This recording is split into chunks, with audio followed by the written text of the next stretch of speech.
Good morning. Good morning. Apparently this is the extrovert side over here. This is the less extroverted side. Yeah, introverts. That's how much more space there is between the seats. And then the main family apparently doesn't want anything to do with y'all.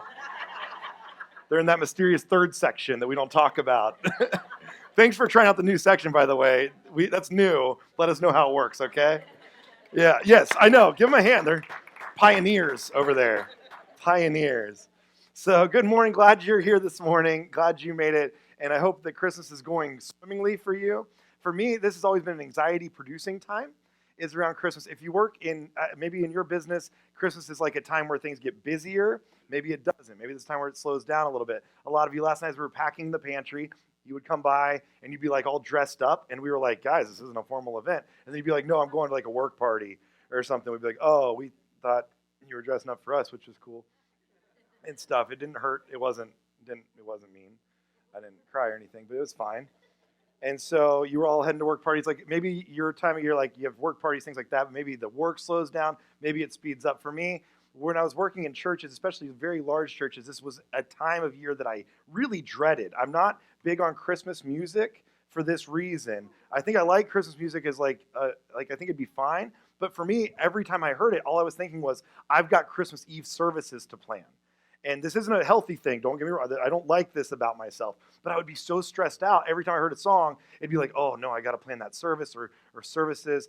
And so I worked for a number of years at a church in Washington that we were averaging thousands of people. We would run 4 Christmas Eve services throughout the day at one campus and then 2 at another campus. And I had to oversee all these things. And it was just so much work and so much going on. And my first year of doing that, it was my first year that I had stepped into that role of leading. And we were also pregnant that year, mostly my wife was, with our firstborn. She did most of the work on that one, just so you know. And it was our firstborn. Jane was about to be born. And her due date was January 3rd. And so on Christmas Eve, I had to get ready for all these services. But we also had things going on at home where we were getting things ready. There was a lot happening at home. And so my mom said, you know what, there's a lot happening there. Let me fly to your house and I'll help you with the things. I'll help you. I'll be a help to what you're doing. And how do you say no to a grandma who wants to come see their grandbaby? And she was like, I'll come early. I'll help you with all the things. But if the baby happens to be born, I'd be there. Not putting any pressure on us to speed this thing along to make sure it was born in the time she was there. No pressure at all. Ladies, you can't control it. But grandmas want it to be controlled. So she was on her way there, and she was very worried about it. And we told her before she came, we were like, here's the thing, you can come visit. That's totally fine. We'd love to have you here. There's just one thing that we have to do. We have to have this conversation, is you cannot be sick. You just can't get here and be sick. You're going to be changing altitudes, changing, location. We need you to know that you cannot get sick if you're going to come visit us. That's the only thing we ask, is don't get sick. And so it's the day before her flight, and apparently she wasn't feeling very well. But grandmas, you know this, failure is not an option right now. This is go time. And so she still makes the flight. And so I'm leading these services. There are thousands of people in the building. I am in front of a lot of people. And in between services, she flies in and she drives to our church. I told her, I'm going to be busy. I won't be able to see you a whole lot. She was like, don't worry. I'll just show up in one of the services. I'll just be there. And then after service, you can say hi to me if you have time. And I was like, that's great, Mom. So there are thousands of people. And I look through this whole dark auditorium. And sure enough, at the 3 o'clock service, I see right towards the front, there's a lady there who looks a lot like me. But she's kind of wobbly, a little bit unstable. I'm a little worried about her. So after service, I go to find my mom, and I find her in that third row. And I was like, Mom, are you okay? And she looks at me, and guys, her pupils were dilated. And she was high as a kite. And I was like, are you okay? And she goes, sorry, I took some Mucinex. And I forgot I had taken it, so I took some more. But then I was worried that I hadn't taken enough, so I took some more. Like she had taken like a horse's dosage. If you had a stuffed up horse, it would have been that much Mucinex. And she was legitimately like high on Mucinex because failure was not an option. And she had to be there for this moment. And so I am now walking her through the lobby of our church. Everybody wants to meet my mom. And I'm like hiding her. No mom to see here. I don't know who you're talking about. Who's Colita? Are you talking about a horse's tail? That's what I hear. That's what's happening. I'm now hiding her from everybody, trying to just get her through the church so nobody sees her or asks questions. And so she did come out, down off that high. She was there for everything. But have you ever, I don't know if you have that person in your family. Don't, like if they're sitting near you, do not elbow anybody. That person in your family that you're kind of like, oh, we need to hide that one. We need to cover that one up. We need to keep that one away from everybody. You know the one. And again, if you don't think your family has one, you're the one. Just so you know. Okay? Maybe you have that person, maybe you have that woman in your family who you have to hide from other things. Today, we've been going through Jesus' lineage, looking at different characters that lead to Jesus being born. And today we're going to talk about the woman that you probably would have hidden from the family tree. Probably if you were submitting a school assignment on your family tree, you would have erased her name because you didn't want people to know you were associated with her. More than likely, that's the person that this would have been. This woman has a bad reputation. Today, the scary part to me is actually her reputation is terrible. I would say that her reputation is not accurate of who she is, and we're going to get into that because I don't think that her reputation precedes her in any positive way. I actually think there's a lot more here that we have to unpack about who she is. But her name is Rahab, and we're going to be looking at Rahab. So if you go to Matthew chapter 1, this is just kind of the genealogy of Jesus. And so this is not exciting, but this first chapter of Matthew is what we're going through to find different characters that led to Jesus. Again, Matthew is a gospel writer. He writes about Jesus. He writes a whole biography of Jesus. And to start his biography of Jesus, the first thing he writes about is the genealogy, the background, the people who were before Jesus. It's a very interesting way to understand this. And some of these characters are the ones that are like great heroes of the faith. There's Abraham, there's Jacob, the people we looked at the last couple weeks. There are great people in his lineage. And then there are some that are a little bit shady. There are some that are a little bit concerning. And this is one of those stories. And today we're going to get into that a little bit. But if you look at the very beginning of it, it says this: a record of the genealogy of Christ Jesus, or Jesus Christ, the son of David. Again, remember, Christ is not a last name. Christ is a title meaning Messiah. So it's not like his last name was Christ. That's just a title that was given to him. So he is the son of David, and then it says the son of Abraham. We looked at that week 1. You can go find that online if you want to kind of follow up on what goes on with Abraham. Abraham is given a promise that he will have a nation, and this nation will be a blessing and will bless others. So it's going to be blessed itself. It will be a blessing unto itself, and it will also be a blessing to the other nations. This is the first foreshadowing of Jesus coming, is he talks to Abraham. God talks to Abraham and says, you're the first one. Again, all religions in the world trace back to Abraham, really. And he says, this is the first place where we start. God says, I'm going to bless you, and you're going to bless others. It's a very important moment. Abraham starts the whole thing. Then Abraham has, it says in verse 2, Abraham was the father of Isaac. Isaac, the father of Jacob. We looked at Jacob last week. Remember, Jacob is the younger, and he becomes the head of the household. He becomes the one who gets the birthright, but he is the younger. If you didn't get to see that again, it's online. You can follow along with that. But then it says Jacob is the father of Judah and his brothers. Judah is the father of Perez and Zerah, whose mother was Tamar. Now, Tamar we're not going to talk a lot about, but she is the only other woman who's really mentioned in any length and all in this genealogy. Tamar is there, so there's this thing happening. Remember, Jacob has the 12 tribes of Israel. So there are 12 tribes that come out of Jacob's line. He has 12 kids, 12 boys, and they have the tribes. So there's Perez, the father of Hezron, then Hezron, the father of Ram, Ram, the father of Amminadab, Amminadab, the father of Nahshon, Nahshon, the father of Salmon, or Salmon. I'm not sure how you say it. Not sure which way you're supposed to say that. I had a friend one time who, he was a big dude. He's a big friend of mine. He's a Haitian guy. And I said, and he was wearing a pink shirt one day, and I was like, dude, that's a nice pink shirt. And he goes, shut up, man, it's not pink, it's salmon. And I laughed because I've never heard anybody say salmon before. And he goes, shut up, man, don't laugh at me. You don't even know what color salmon is. thought, I don't. I think I just know what color salmon is. I'm not sure if this is salmon or salmon.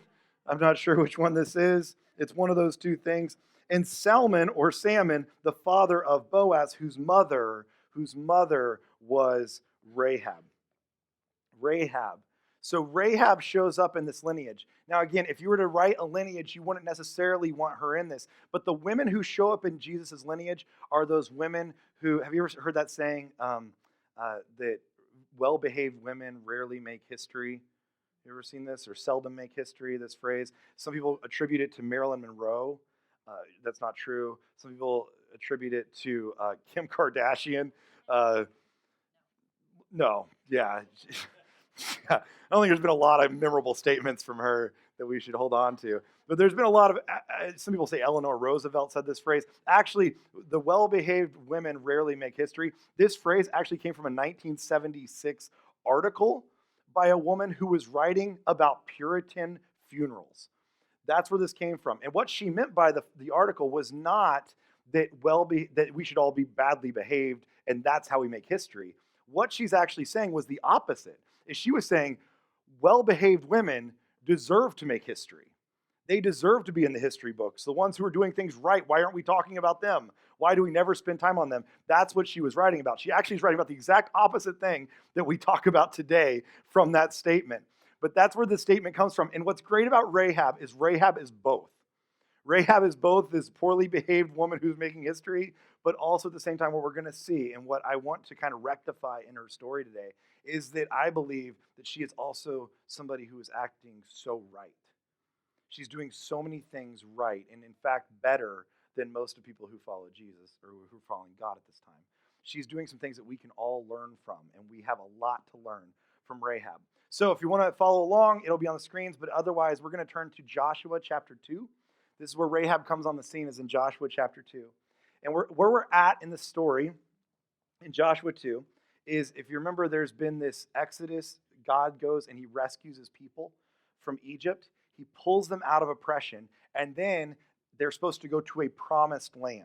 They have this place that's supposed to be perfect, and God set it apart for them. They're not there yet. And because of their disobedience, God has them wander around a desert for 40 years. Because of their disobedience, they spend 40 years in the desert. And Moses, who was the original guy who pulled them out of Egypt, Moses has just died. He is no longer with this tribe of Israel. Now remember, the tribe of Israel, by the way, is about maybe upwards of 3 million people. It's a large tribe. That tribe of Israel, Moses has just died. They're looking for a successor. The successor is Joshua. And what we'll see here is that they're actually trying to make a parallel between Joshua and Moses. They're showing us a lot of the parallels between what happened with Moses and Joshua in this account. But Joshua becomes the new guy in charge. Now remember, they've been wandering for 40 years because of disobedience, but they're finally at a place where they're about to take over the land that God has promised them. They're like really close to it.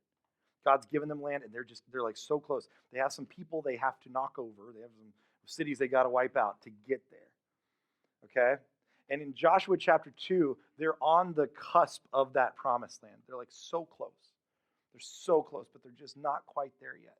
And they have this one place they have to go through called Jericho. So this is what it says in Joshua chapter 2. It says, "Then Joshua, son of Nun," and I know you're thinking like nuns aren't supposed to have children. It's a different time, guys. "Son of Nun secretly sent 2 spies from," and I'm not allowed to say this word. I'm a pastor. You're not allowed to talk like this. It is pronounced Shittim. I am going to guess, I don't know if you know your geography, I'm going to guess it's not a very nice city from the name.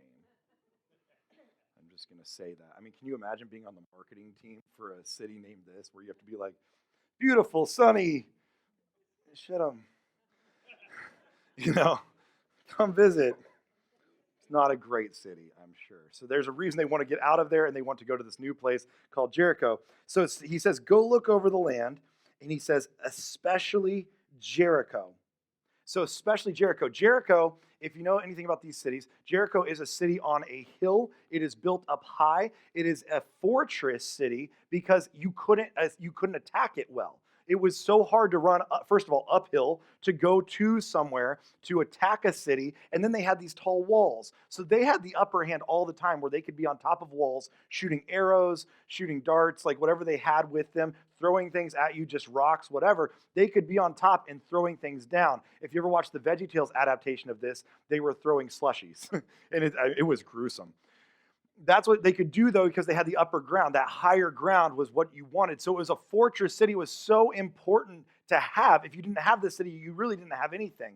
And they could protect themselves. Even though they were a small city, they could protect themselves against anybody. But the other thing is they were on a trade route. They were very wealthy because they were on a trade route. And they were a safe haven for anybody on that trade route coming back and forth. So Joshua says, we have to take over Jericho. We have to get this. And so then it says, how are they going to do it? What's his plan? What's the plan to take over Jericho? And the plan is, so they went and entered the house of a prostitute named Rahab and stayed there. Bet you didn't see that coming. That was the plan. Is they're going to go stay in the house of a prostitute named Rahab. Now, Rahab, we don't know anything about her before this moment. We don't know anything about her background. We really don't know a lot. She never is talked about before this moment. There's not like a history to her, but we can figure out a few things because of who she is and where she's at. And Rahab is, first of all, in Jericho, which is a small, very wealthy city. She's a woman. In this day, that was very, very low on the totem scale, on the totem pole. In fact, women would have been lower than and it's still this way in the Middle East for most things. Women would have been lower than their sons. Their sons would have been higher on the ranking than them. They had almost no rights, if rights at all. They had nothing they could do on their own. Women were very low. And then let's take that a step further now. She's a prostitute. She is as low as it gets in this civilization. She's been essentially forgotten about. She is probably all by herself. And she is in a city where she has become a prostitute. And the next thing we see, this is just interesting. Those guys come into this house.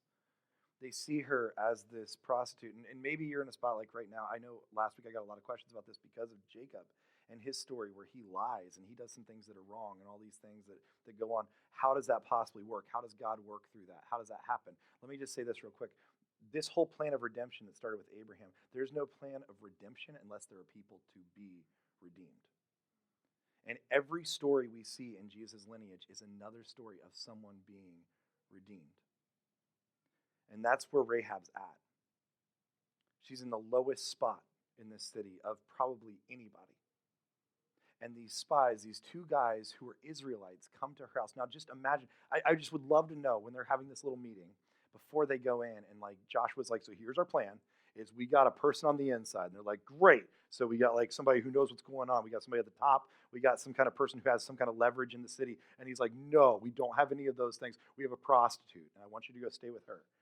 This is the plan. This is the whole plan. Can you imagine, first of all, how lowly they probably thought of her? They were themselves Israelites. They thought they were God's chosen people. They were told that they were God's chosen people. They had done things right. They probably felt very good about themselves. They probably thought we are the right ones and they are the wrong ones. First of all, at all in Jericho, they are wrong, total, all of them. But now, this is the person at the lowest spot on their totem pole, and she must be the worst of the worst. Look how great we are. Look how bad she is. Right? I mean, can you imagine this moment? And then they go into her house, and just real quick, this is what we see, and this, I hope, makes more sense out of who Rahab is. Because the very next verse says, the king of Jericho was told, look, some of the Israelites have come here tonight to spy out the land. So the king of Jericho sent this message to Rahab, bring out the men who came to you and entered your house, because they have come to spy out the whole land. Real quick, Jericho is not a big city. It's not a big town, okay? It would be about 8 acres by 8 acres, which is a very small city if you think about this, right? And to live in Jericho meant that you lived inside the city. So not many people lived inside the city because it's very small, right? It's very expensive probably to live inside of it. I don't know if you've ever been to like San Francisco. San Francisco is a city that's only 7 miles by 7 miles. It's a very small city, and to live inside of it is very, very expensive because it's such a small city. This would have been that kind of thing where it's very hard to live inside the city limits. So most people lived outside the city. They lived in the pastures around it. And what would happen is if something were to happen, they would sound an alarm, literally, and all these people from outside the city would run into the city walls. They would close the gates and they would fortify themselves. And that's how most people lived. But most people did not live inside the city. How does Rahab, who's a prostitute, how is she living inside of this little city? And why is the king, why does he know so much about her that he can contact her on a moment's notice and knows exactly what's going on in her house? The reason is most likely because Rahab was the king's prostitute. And what that means is, more than likely, is that Rahab's family owed a debt. Probably a debt to the government or to the king himself. And her family couldn't pay that debt. And they had to sell their daughter to the king. She has been sold into prostitution. She's become one of the king's prostitutes because her family had to sell her for this moment. This is, and just so you know, this is still happening today. This still happens in our culture. This is still happening, especially with the opioid epidemic we're seeing all over America, is that families are still selling. The number one cause of people going into human trafficking is the foster system, just breakdowns in the foster system. The number two reason is because their own families are selling them into prostitution or trafficking. This is still happening. And this is what happened to Rahab. Can you imagine how abandoned she feels by her own family, by her own people? Can you imagine being the lowest of the low in this spot, and you're all alone, and now you're just a prostitute to a king who is probably does whatever he wants. He is abusive. He literally has no holds bar on what he can do to you. And so this king sends a message to her, and here's what's great. Okay, so in verse 4, it says this, but this brave woman, okay, you got to give it up for Rahab. This is going to get real good. It says, but the woman had taken the two men and hidden them. And so she says to the king's men, that came to her, she says, yes, the men came to me, but I didn't know where they had come from. And at dusk, when it was time to close the city gate, the men left. Now, they would close the city gate every night to fortify the city. So she says, at dusk, when we were closing up the gates, they left. They were already gone. I don't know which way they went. Go after them quickly. You may catch up with them. She's good, right? She's good. And then there's this little parenthesis where it's like the spoiler alert happens, and it says, but she had taken them up to the roof and hidden them under the stalks of flax she had laid out on the roof. These were like big bales of essentially like a linen or a cotton type of plant. And she had put them under that. So there's a secret going on. Whoa. Didn't see that coming. Twist. And she had hidden them up there, and she lies to these guys. Tells them that the men had already left. And it says, so the men set out in pursuit of the spies, those men that had come in that were looking for these two spies. They now go out looking in pursuit of the spies on the road that leads to the fords of the Jordan. And as soon as the pursuers had gone out, they leave the gates. Then the gates are shut behind them, which means they do not open the gates all night again. They are now locked out of their own city. And they forgot their keys and all that. Like, they're gone. They cannot get back in. They are locked out of their own city. There's no AAA or whatever at this point. They can't get back in. And she has just tricked them into this whole thing. She's good, right? Now, here's the thing that drives me crazy. If we can get into Rahab just for a second, this is something that drives me crazy, is every commentary that I've ever read has this really big debate within it about Rahab here because first of all, they paint her in this light that really bothers me. A lot of times, I literally read a commentary this week that was talking about how she's a whore, how she's all these things, and a liar, and how she's a terrible person. One commentary literally called her, it said, what to do when you're dealing with a shady lady. I was like, well, that's adorable and wrong. I mean, there's things that the people are putting on her, and I think we still put on her that aren't necessarily hers to bear. And people were putting this lie on her that I think is really fascinating. Now, here's the way the structure of the story works. What we could do is we could sit here and debate all day about God using a lie to further his kingdom. Is that right or wrong? That she's telling a lie. How is that supposed to work? Is that right or wrong? Like, what's the morality around this? We could have a debate about that all day. But in the story, that is actually so unnecessary. So this story is, it's called a chiastic moment. I don't know if you ever study literature. This is not just a Hebrew literature. This is actually in English literature as well. But there's a thing called chiastic literature or chiastic climax, different things like that. What it is that's happening here is this story is told, and what chiastic means is it's a parallel. It's a parallelism. And what happens is there's a beginning section that's like an A, and then a B, and then there's a C, and then it goes back to B, and then back to A. So does this make sense at all? So what's happening is there's an intro, then there's this middle section here, then there's the big section that everything matters on, then it parallels itself and goes back down to what these sections up here were. So what happens in this story is, what we see is right here, Joshua sends his men in, then Rahab sends the men somewhere, right? She sends them to hide. Then in the middle, there's this other section. What's going to happen after this is then Rahab's going to send the other men away. They're going to go. The bad guys, they leave. Then we see those men go back to where they came from. Does that make sense?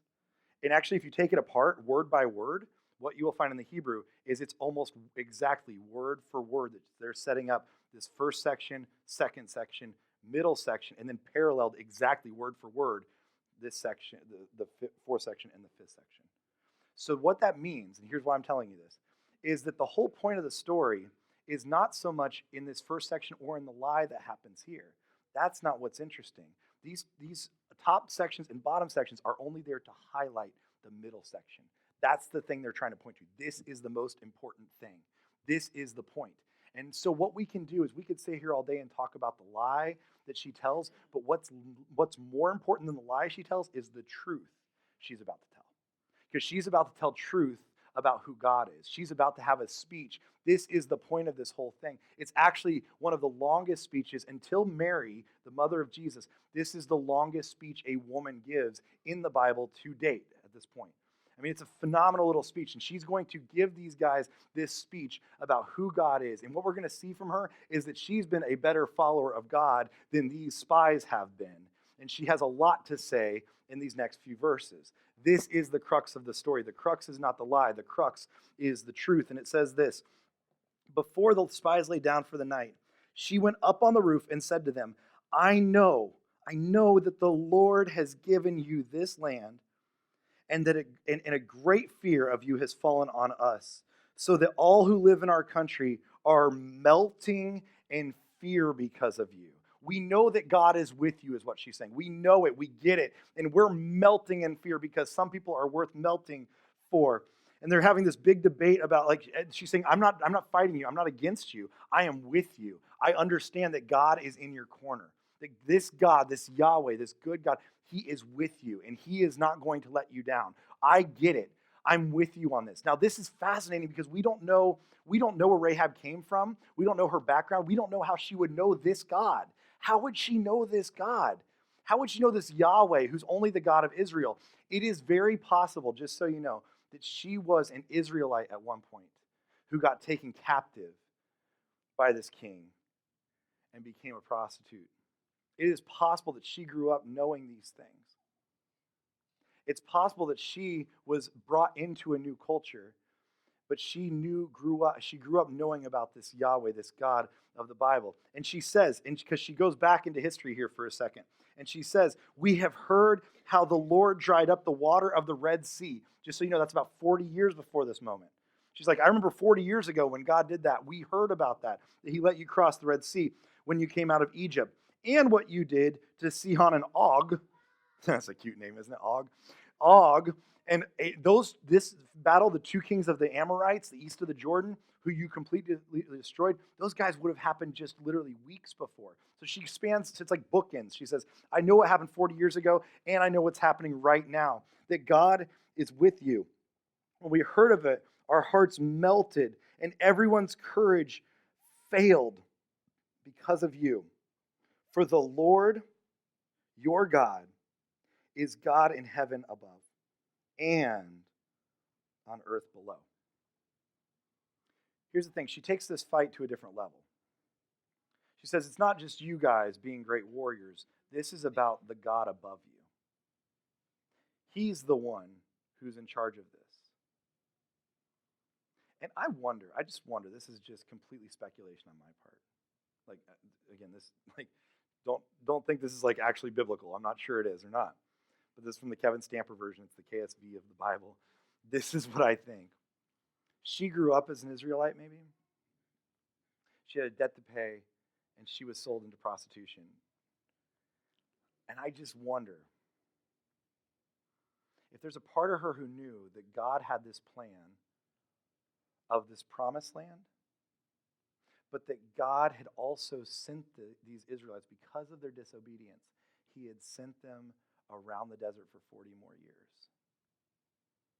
And I wonder if there's a part of her who's going, I believe in that God, but guys, because of your disobedience, where have you been?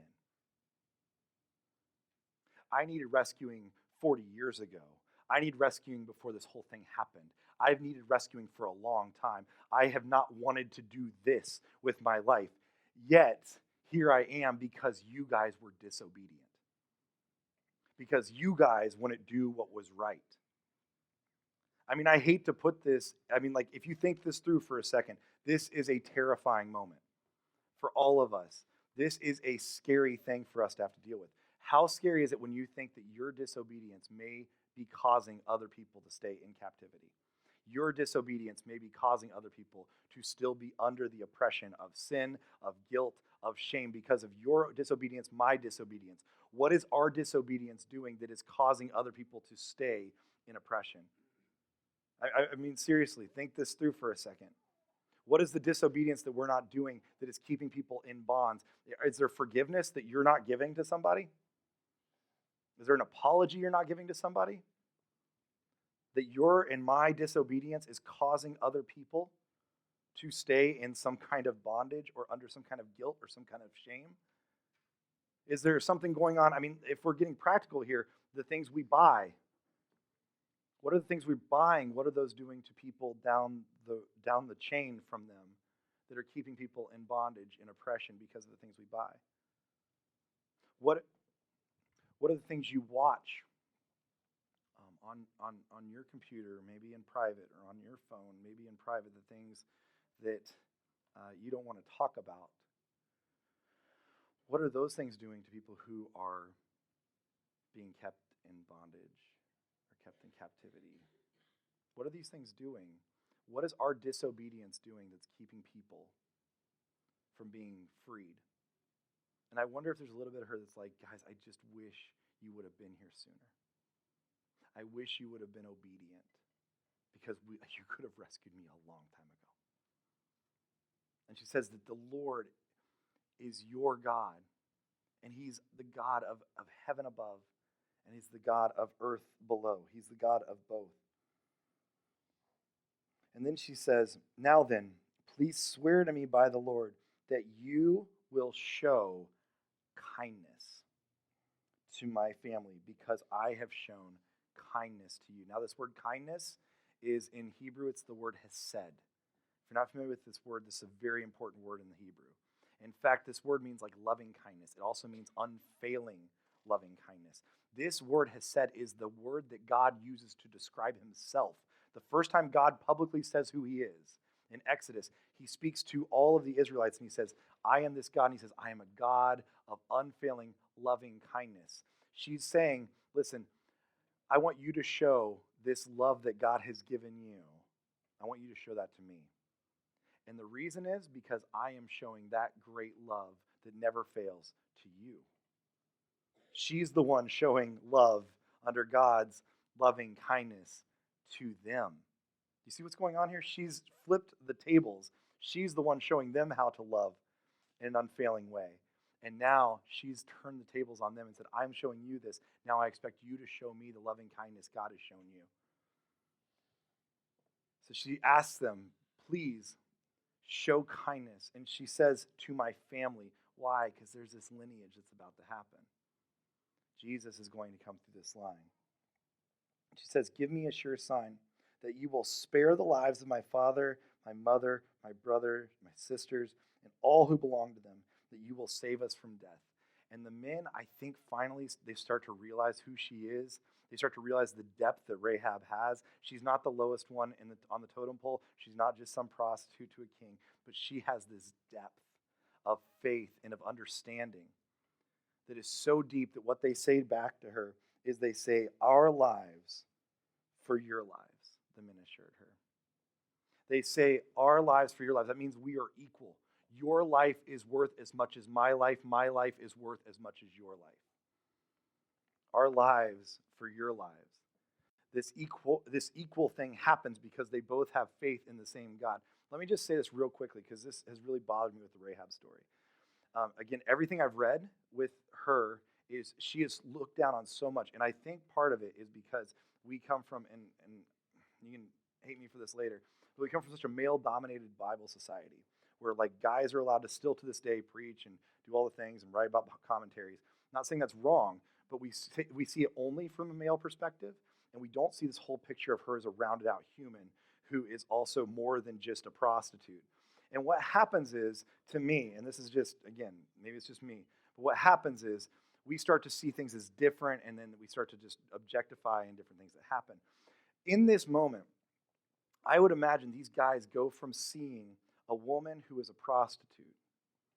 Remember how they saw her when they began? I'm sure they saw her as the lowest on the totem pole, this woman who was no good for anything. She was a prostitute to the king. She was the lowest on this totem pole in the city. And they see her as one thing, and now they start to realize our lives are worth as much as your life. There's more here than that. What happens is, right now in our culture, gender-wise, we have kind of two worlds that we live in. One is that we live in the all homogenized gender, right? Everybody's the same, and you just got to figure it out. I don't believe in that by any means. But on the other side, we have this very separate thing, where the men are from Mars, women are from Venus feel, where like everybody's so different than each other, we can't possibly understand each other, and everybody is different. We have this other thing going on right now. You notice this? And it's like we're so separate that we can't possibly figure each other out. In the Bible, if you pay attention real quick, just a real quick history lesson on this, but Adam, when he is finding a mate, he goes through every animal on earth. He looks for a mate through every animal on earth, which would be a real weird speed dating process. And as he's finding this perfect spouse or mate, whatever it is, what his problem is he says of each one of them, like, no, that doesn't work, and they're different than him. When he sees Eve, when God creates Eve, he creates her out of his own flesh. And when he does that, he creates this out of his own rib, he creates Eve. And when he puts Eve in front of Adam, Adam doesn't say, oh, goodness, she's so different than I am. Like, I can't possibly understand her. She's just so different. He doesn't say that. Actually, his words are, bone of my bone and flesh of my flesh.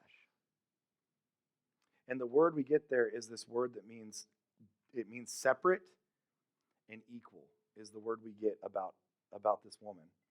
And he sees her as, in fact, he takes his own name, Ish, and he makes her Isha, which is like a second part of his own name. He sees something in himself that's similar to her.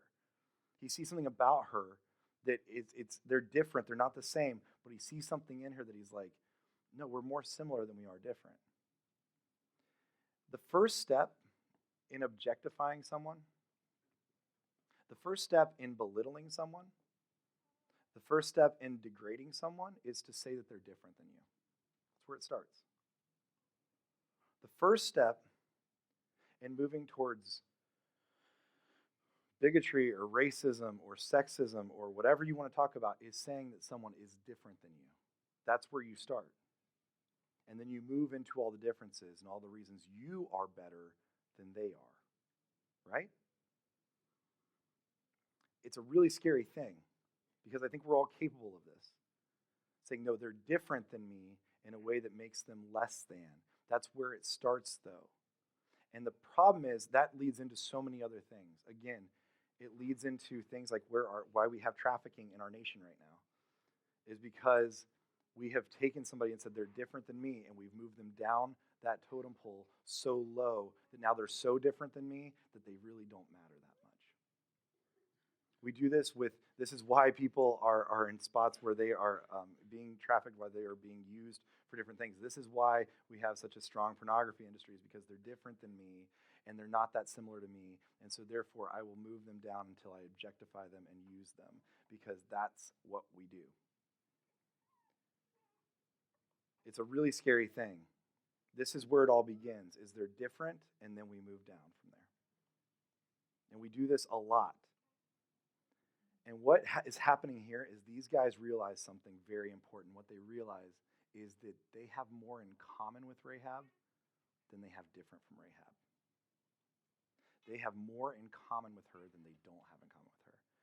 And guys, if we were honest with ourselves in this room right now, there would be some of us who say, like, I have nothing in common with some of you other people in here. Some of you might be living a life where things are pretty smooth. Things are pretty good. Your family's all intact. You make good money. You may have those things going on. You may have all this stuff happening. That's great. You may be in this room and you're like, no, my finances are a mess, or my family's kind of a train wreck, or I'm not really sure what I'm doing. I don't really have a great job. Whatever the thing is, you're going to be on that side of things, and you're like, I have nothing in common with those other people who are like that.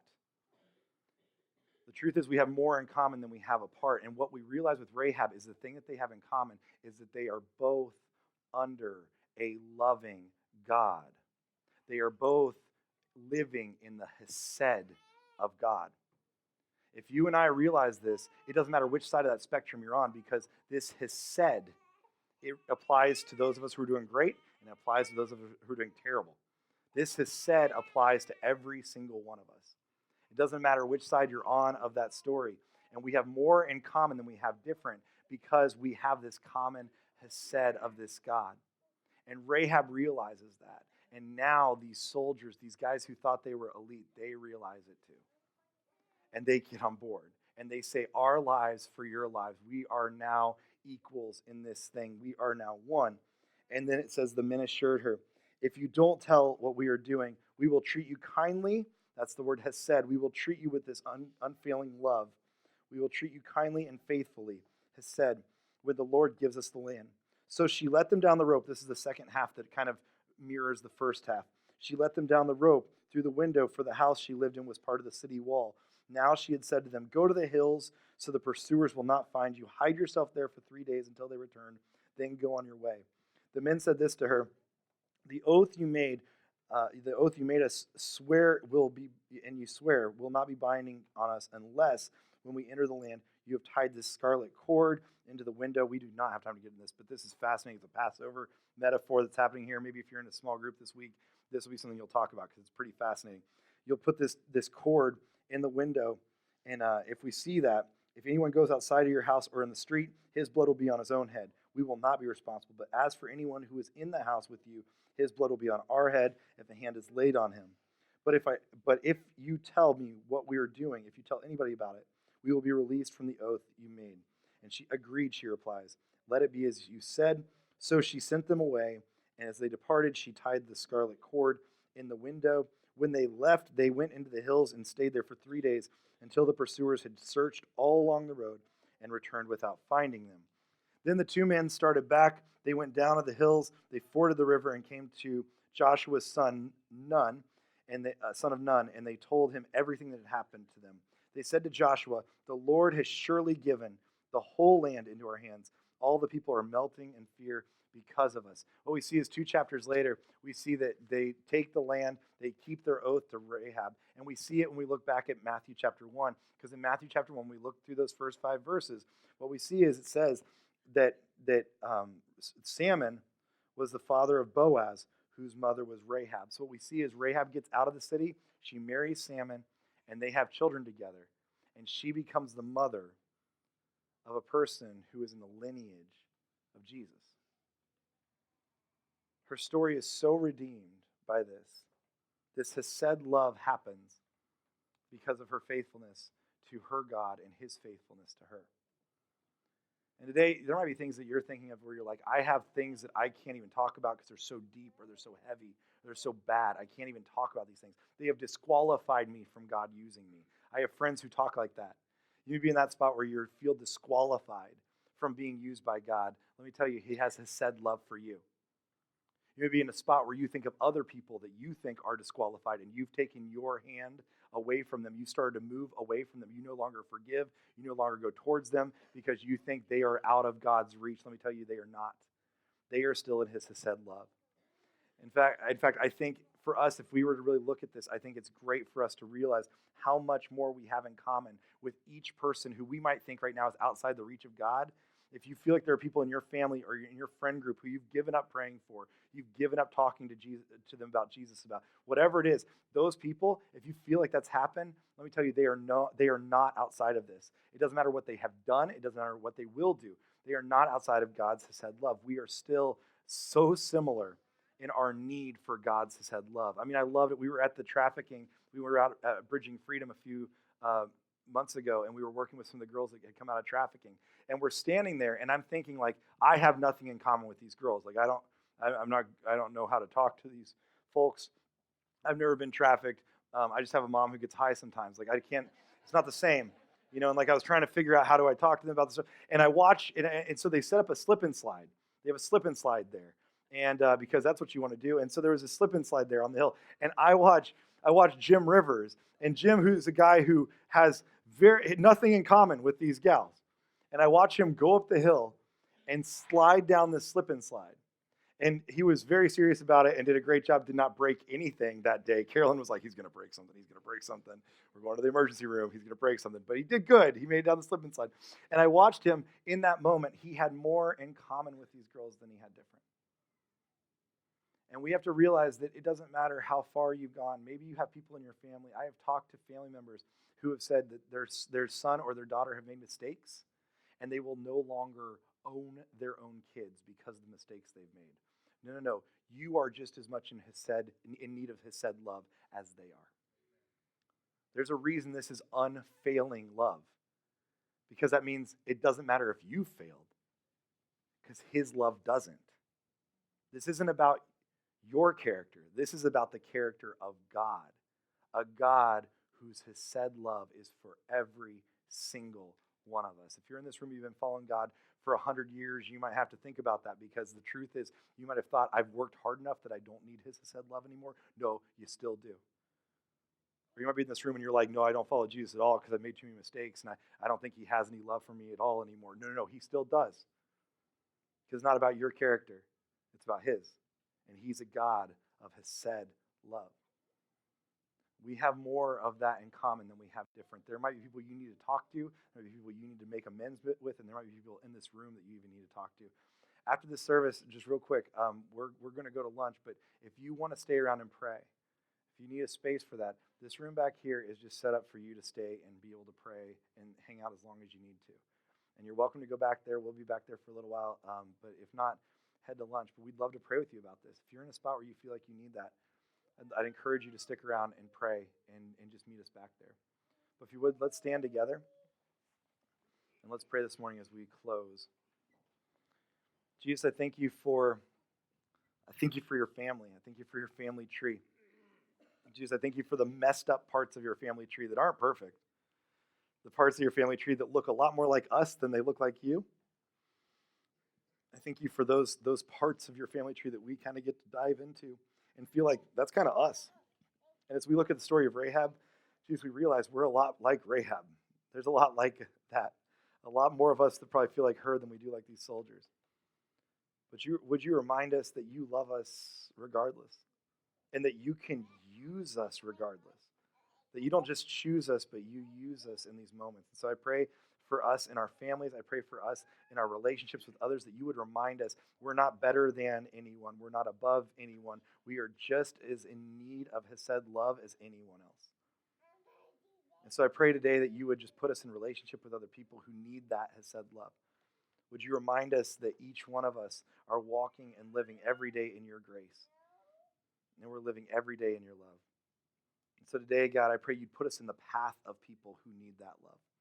Put us in the conversations with people who need to hear that. Remind us of those moments in our own life, and that we would share those with others. I pray these things in your name. Amen. Amen.